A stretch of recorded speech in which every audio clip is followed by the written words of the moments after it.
I agree. Good to have you back. It is the official first weekend of the international games because last weekend obviously was the Babas game, which was not an official cap for those players. But Guri, let's jump straight into it. What did you make of last week against the Babas? Wow, Gabsy. They said they were going to treat it like a test match, and I felt like they very much did. It was a controlled performance in wet weather. Wasn't necessarily the best game to watch, if I have to be honest, but to see the Boks, hit the ground running like that is very impressive to see. Great to see those Japan-based players Yeah. performing so well. What did you make of it?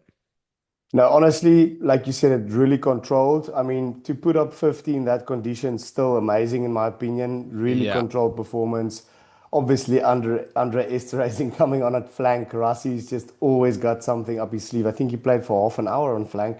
yeah. So yeah, that was just again one of those classic Rassi moves. You never know what the man is gonna do.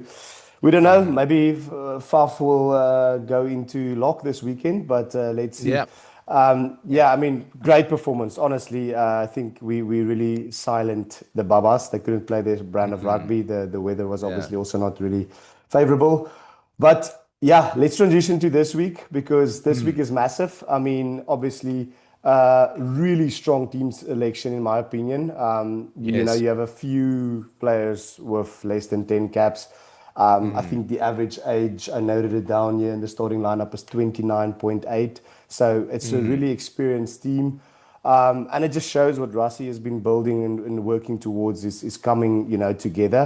Mm. So yeah, I mean, I think probably if we look at that forwards, one player to give a shout out is obviously Vincent Tutuku getting his first Mm. official Springbok start and His thoroughly debut. deserved. Yes. Yeah, on Vincent Tutuka, I mean, he was exceptional last week. Not only the two tries that he scored, but obviously just how he got around the park, the amount of tackles that he made. He was kind of everywhere. What do you expect from a blindside flanker? The Obviously you can't compare him to Peter Steph Toy, who is just incredible. But slowly but surely, I mean, you need to start, Yeah, blooding these players in.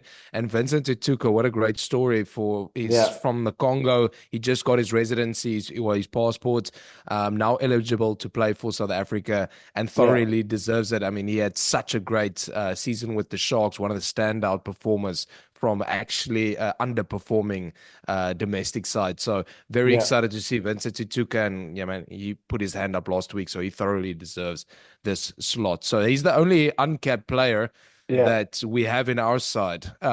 So But he's expect surrounded big by a things. couple of obviously very experienced players. I mean, the likes of, I think, a very exciting combination to see those guys back together is obviously Eben Etzebeth and Lotte Jager. Mm, That's, I think, honestly, probably the number one preference. I mean, I love Franco Mostert. He's amazing. it's a Just a workhorse. workhorse. Yeah, exactly. Taking the words out of my mouth. But I think that is probably, if we could choose, both of them, in their best shape, for me the best starting. I mean, you could argue that front, the first five positions is probably Mm, arguably the strongest five.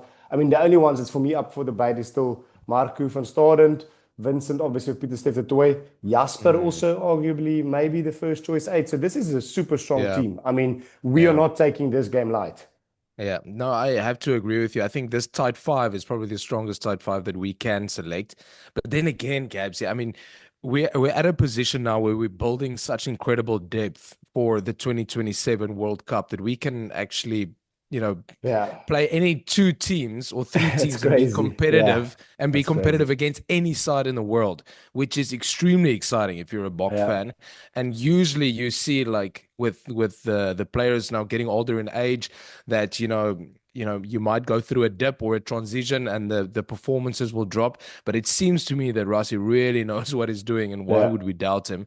So that's tight five. And I mean, Lotte Jager last week was a man possessed. I think you could see the eagerness it was for him to put on that Springbok jersey and perform. That yeah. extra leg drive that he got just to get over that advantage line.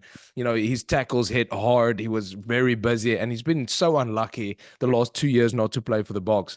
Obviously, he had a heart condition that ruled him out of the 2023 Rugby World Cup, which is obviously very sad. He started playing in Japan again, and then just before the Boks season started, he hurt his shoulder again, Yeah, so he's had some issues there.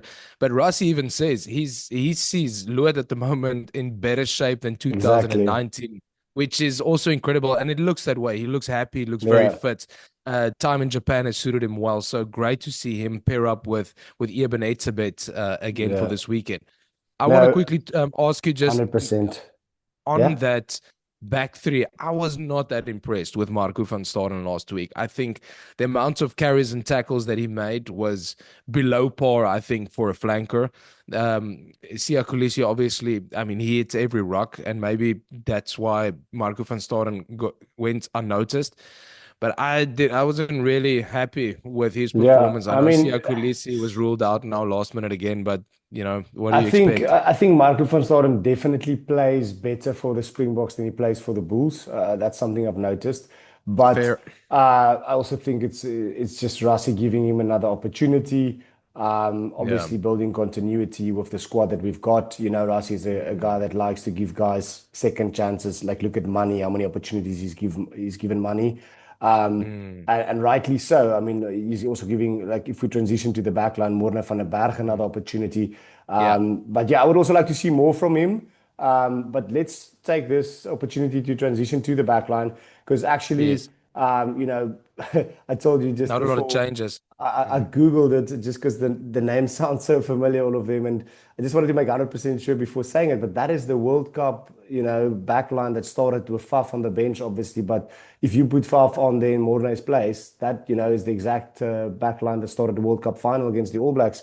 So Mm. very experienced, phenomenal. Obviously, big shout out to Jesse Creel for getting his actual official first captain for the Springboks. Obviously, test Mm. captain. Yeah. Rassi also explained that, and it's amazing to hear from a guy like Andre Pollard explaining that there's no one else being more deserving of that captaincy because he's such a Yeah. workhorse. He leads by Yeah. example, and that's what you want to see in a captain. I mean, someone like obviously Eben or Andre could also be a Yeah. captain or more senior. But what was really awesome for me to hear was really when they chatted with Rassi about Andre, is like he compared him to Johnny Sexton and said, look, the guy played until he was 38 or 37 or Andre is something. only 31 He's now, only so 31, so he's got two World Cups yeah. left. No, Yeah, maybe one, exactly. but No. it's brilliant to see the depth that we've got. I mean, you've got Mm. Andre Pollard this week in. He's coming in for Sasha. Sasha's playing world-class rugby, and then you've still got Money Mm. out there. You've got obviously another very big name back in the mix. Hasn't played a game since the World Cup final for the Springboks. Damien Willems at 15, you can cover 10 as well. But how excited are Yeah. you to see that man back? Yeah, it's his first Springbok game since the World Cup final, Damien Yeah. Willemse, which is incredible. I mean, it's great to have him back. That position has more or less been taken over by Fassi, who was incredible last week as Yeah, well. So, he was I mean, and you got Willie Leroux, who will get his 98th cap, is it? 99, 99. Is it 99th cap Yeah. this weekend? So So next if week he it could comes be on, 100 for him. I guess he'll start that then. But yeah. yeah. Anyways, and coming to JC, like, yeah, he deserves the captaincy. Obviously, Rassi also explained like it could be Eben, but they're looking to take off Eben after a while. I think they plan that Yeah. substitution I or think plan just for that quickly on substitution that, to make. because we are there now, do you think looking at the bench that he might test Franco and Arge together, or do you think Franco will play in the loose? No, I think Franco and Erge will play together at lock. I think Vincent Tutuka will probably play a full game, and Quagga as well as Jasper. And I think Quagga will replace Come on Marco for van Staden, Marco. Okay. who had a game last week. Obviously, like you mentioned, Faf will come on with obviously heaps of experience for Morne van der Berg, who I can't wait to see him play in dry weather, and Loftus is a perfect Finally ground. getting Finally some gets dry to play weather. in I mean, he was good last week, but Yeah, he you could wasn't bad. see He wasn't bad. just the experience of when the weather is like that and it's wet, like Yeah, how to adjust your kicking style, that kind of things, and he'll get there. But Rassie really rates Morne van yeah. den Berg, sees him as the successor actually to Faf. Or Um, even a Kobus Reinach because he's quite quick and yeah, I know, but snipey. how much does Kobus Reinach have left? But anyways, Yeah, I mean, to that I point, think honestly, just one thing, Morne needs a season up north somewhere to work on his kicking game. That's all. That's the only thing is lacking for me. yeah, maybe maybe he needs to go play in the Premiership. But Um, nevertheless, Gabsy, yeah, what a strong team it is. It's exciting to see these players come back. It's yeah, exciting to see the innovation that we're bringing to the game again. Which yeah, I mean this is a Springbok team in evolution, and we are. I mean, it's fantastic to see it. So, yeah. No, um, it's. I mean, again, just a last final note on the box. Then we can quickly touch on Italy. But just looking at the squad, it's again really a combination of experience with a couple of youngsters, newer faces, getting the that's what you need. opportunity to play Yeah, around it. Like even that bench is so full of experience. Okay, you've got Jan-Hendrik yeah. Wessels coming in, but Bongi, Vincent Koch, ergens nou, and Franco Moser, Kwagga Smith, Faf de Klerk, Willie Leroux, look. I mean, it's absurd. And, Yo, and, that and it's bench is crazy, stacked. how much experience we've got on the bench for a game like this in Mm, Italy. It shows you how serious we take it, right? I mean, taking this opportunity to transition to Italy, look, the mm, Italians has probably had one of the best years. They've got about 7 players not here, being not rested or selected. injured, played a full season in Correct. France.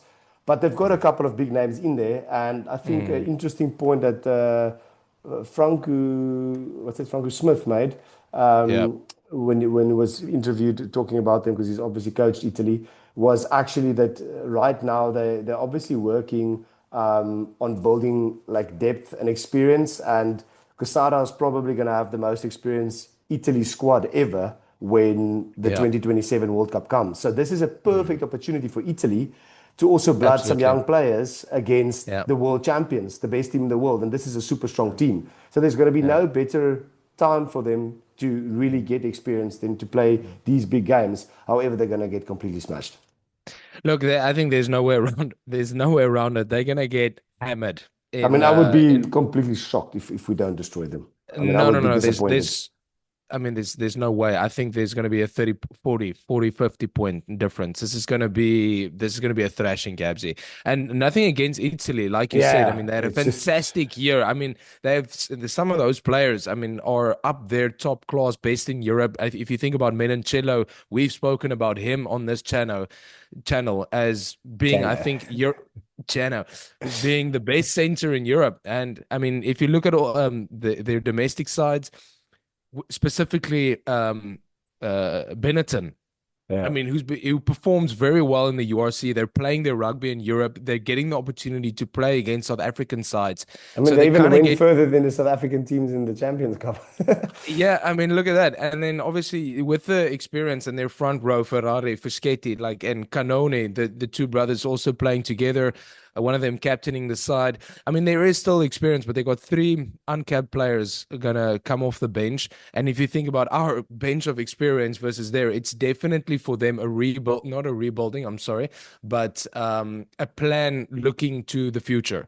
Yeah. And as you mentioned, so gonna get hammered, but they're gonna get a wealth of experience from But that. 100%, and that's fine. And like we said, no disrespect to this Italian side. It's just right now, I don't think Mm, that Springbok rugby as a whole has ever been in this mm, state. Like, yeah, there's the pundits of all the Kiwi pundits say they're talking about the Springboks, the team to chase, the team to beat for a reason, rightly so. Well done, mm, Rassie. Well done, Springboks. Well done, coaching team for buying into this vision and making it work. yeah. It's a high risk, high reward type of thing that they always talk about. But right now, we're building such a squad of depth that you can really play 2 to 3 teams. You Mm. know, And that's what you kind of need. Sorry to interrupt you, but when you yeah. have players playing all around the world, like we have, and combinations and things like that, you need this high well big squad of experience and building caps and things like that to perform on the international Hmm. stage at that level. So Gabs, it's a great time to be a Springbok fan. We went through the Yeah, lows as well in 100%, 2016, 100%. 17, 18 before Rassie took over. It 15, was goodness hard. me. 15 was still okay. I mean, Yeah. it's not go disastrous. We lost against Japan. Nevertheless, Gabsy, on the strength I mean, side that from white blue France. label jerseys just makes me want to puke if I think of those times. Anyways, Guri, yeah, I mean, for me, definitely if we're going predictions here, Boks by 40 plus. 45 for me. So All let's right. see what happens next week. We're gonna have another chat. Then obviously you got France sending a B squad, if you will. They didn't release their players, the domestic teams from France, which is very disappointing, especially against the All Blacks in All Blacks. So And it's a strong All Black team. I'm also I hope the All disgusted. Blacks hammer them. I mean, they're gonna get also once again a wealth of experience from sending these youngsters over and No. going to play the All Blacks in New Zealand. But and you got England's team playing against Argentina, if I'm not mistaken, which is going to be exciting. So, 100th Gabsy, test there for George Ford, I test believe. And then you've test got, season is back. yeah, just last thing, the Lions and Owen Farrell being pulled up. Guys, let us know what you think is going to happen this weekend. Thank you so Yeah, much for all the support, and we will see you again next week. predictions in the comments. Cheers. Love it. Subscribe.